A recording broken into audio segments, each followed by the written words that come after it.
kaibigan ng papa mo ang Latina. Siya si Calvin.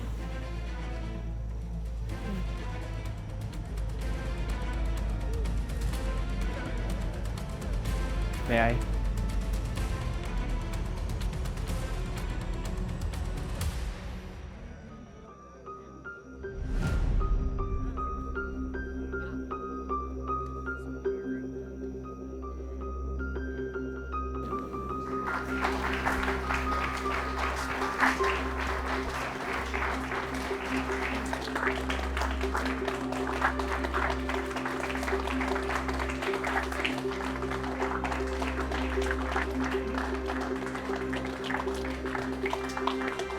Bakit ganyan ka makatingin? Hindi ako nangangagat. Hindi ako nananakit. Wala ka ba talagang maalala? Sorry. Do I know you? Ano bang pakiramdam mo sa akin?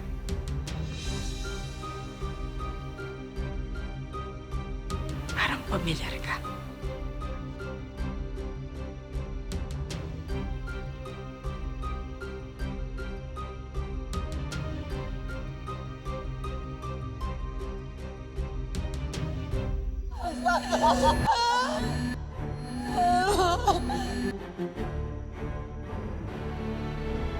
Pasensya na pero biglang sumakit yung ulo ko. Bakit may naaalala ka na ba?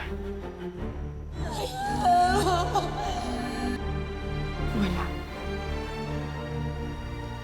Wala pa rin ako maalala. Pero yung mukha mo. Wala rin yung mukha mo eh.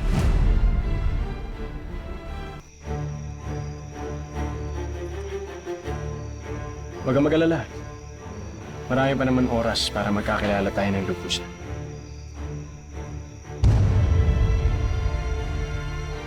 Oh. Bakit? Natatakot ka? Kahit itanong mo pa yung papa mo, walang sasabihin masama yan tungkol sa akin.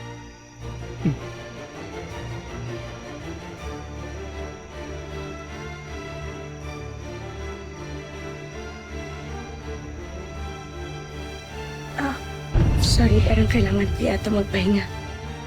Okay yung pakiramdam ko eh. Dahil ba sa tama ng bala sa ulo mo?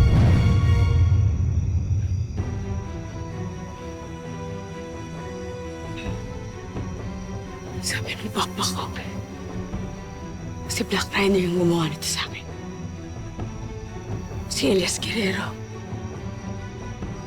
Kalaban siya ng gobyerno. Kalaban natin siyang lahat. Kahit sa akin, malaki ang atraso ng Elias na yan. Pero huwag kang mag-alala. Sa oras na sumugod dito ulit si Elias, huwag kang matakot, Vanessa. Poprotektahan kita.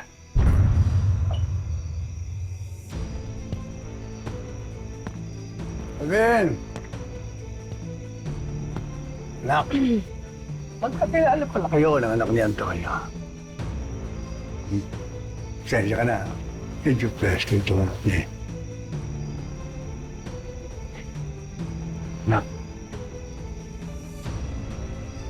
Ayos lang po ako, Papa. Oo, ayos lang pala eh.